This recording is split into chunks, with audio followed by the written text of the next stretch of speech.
جب حضور مدینے آئے چلو میں کھل کے آتا ہوں، ننی ننی بچیاں نہایت ہی اچھیاں، عمر کی کچیاں، بہت ہی سچیاں، لکھا ہے کئی تھی 16-17 سے زیادہ، پاؤں ننگیاں، کپڑے میلے، کہہ رہی تھی نحنو جوار من بنی نجاری یا حبذا محمد من جاری، ہم بنی نجار کے قبیلے کی لڑکیاں ہیں، مدینے والوں مبارک دو، مصطفیٰ ہمارے گلیوں میں، مصطفیٰ ہمارے محلے میں آ گیا۔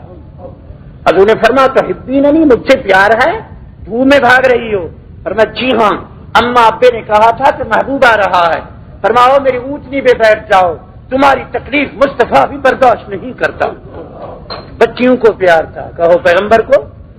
تم کہتے ہو کہ علماء نبی کو نہیں مانتے، میں کہتا ہوں حضور کو اونٹ بھی مانتے، حضور کو پہاڑ بھی محبت رکھتے ہیں۔ جب حضور پہاڑ پر کھڑے تھے تو پہاڑ ہلنے لگا، زور سے کہو پہاڑ۔ تم کہتے ہو دین پوری خالی ہے، فلاں خالی ہے، ایسا نہ کہو۔ جب حضور پہاڑ پر کھڑے تھے پہاڑ سبیر، پہاڑ ہلنے لگا تو آپ نے قدم مارا، بس پہاڑ۔ فی روایت مثبت، ٹھہر جاؤ، انما علیک نبی و صدیق و شہیدان، تو نبی ہے، صدیق ہے، جو شہید ہیں، حضرت عمر اور عثمان تھے۔ وقت نہیں اس پر تقریر کروں، شہیدوں پہ تو سر رات گزر جائے۔ حضرت عمر نے اتنا کہا، قلت ورب الکعبۃ انی شہید علی لسان رسول اللہ، رب کعبہ کی قسم عمر کامیاب ہو گیا، مجھے شہادت ملے گی، مصطفیٰ کی زبان اعلان کر چکا۔ صحابہ نے پوچھا کہ حضرت یہ کیا ہے؟ فرمایا یہ پہاڑ خوشی سے جھوم رہا ہے، وہ پہاڑوں تم پر پتھر ہے، مجھ پر پیغمبر ہے، تم پر درخت ہے، مجھ پر دو جہان کا بخت ہے، تم پر مکان ہے، مجھ پر نبی آخرت زمان ہے۔ پہاڑ کو بھی پیار تھا، کہو پیغمبر سے۔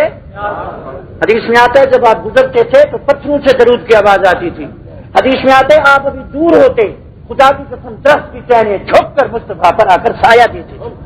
حدیث میں آتا ہے آپ درخت کو یوں اشارہ کرتے، اتنا بندہ نہیں دوڑتا جس طرح درخت دوڑ کر نبی کے قدموں میں آ جاتا۔ تم نے نبی کو کیا سمجھا ہے؟ الحمدللہ ہمیں حضور کی پہچان ہے، کہو الحمدللہ۔ لوگوں نے نہیں پہچانا، کہتے ہیں یہاں نبی تھا، اوپر ملک تھا، اوپر گیا تو آپ تھا، کیا بے وقوف ہو۔ نہیں، سبحان الذی اسری بعبدہ، وہاں پہنچا فاوحی الی عبدہ، واپس آیا تو اشہد ان محمدن عبدہ، یہ شان ہے، زور سے کہو یہ شان ہے۔ تو میں اتنا مانتا ہوں نبی انسان ایسا ہے کہ کلیم و خلیل مقابلہ نہیں کرتا، نبی کی نور نبوت ایسی ہے کہ محمد کا سورج اور چاند جبریل مقابلہ نہیں کرتا، یہ صحیح ہے، زور سے کہو یہ کیا جھگڑوں میں تم پڑ گئے؟ تو بھائی اتنا مانو، سیرت سنو حضور کی، کہو صلی اللہ علیہ وسلم۔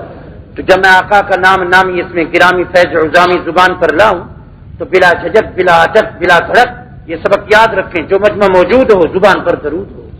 ہمارے مولانا تھانوی لکھتے ہیں کہ ایک مجلس میں ایک دفعہ درود پڑھنا واجب ہے، بار بار پڑھنا مستحب ہے، دعا کرو خدا مستحب بھی ادا کرائے۔ صحابہ کا نام آئے تو کہنا رضی اللہ، کیا کہنا؟ دنیا ناراض ہے مگر اللہ راضی، کہو صحابہ سے کون راضی ہے؟ صدیق سے کون راضی ہے؟ فاروق و عثمان سے کون راضی ہے؟ اور جن سے خدا راضی ہے مصطفیٰ راضی ہے، صحیح ہے۔ اب اس پر تقریر کروں تو کئی گھنٹے چاہیے رضا پر۔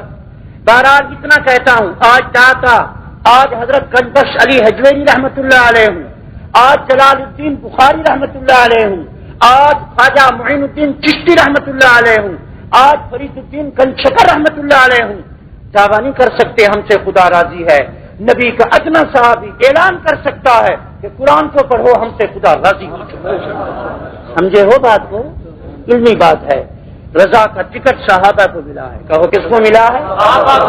رضوان اللہ اکبر، سب سے بڑی چیز اللہ کی رضا ہے، کہو سب سے بڑی چیز خدا راضی ہے، مصطفیٰ راضی ہے، مصطفیٰ راضی ہے، خلق خدا راضی ہے۔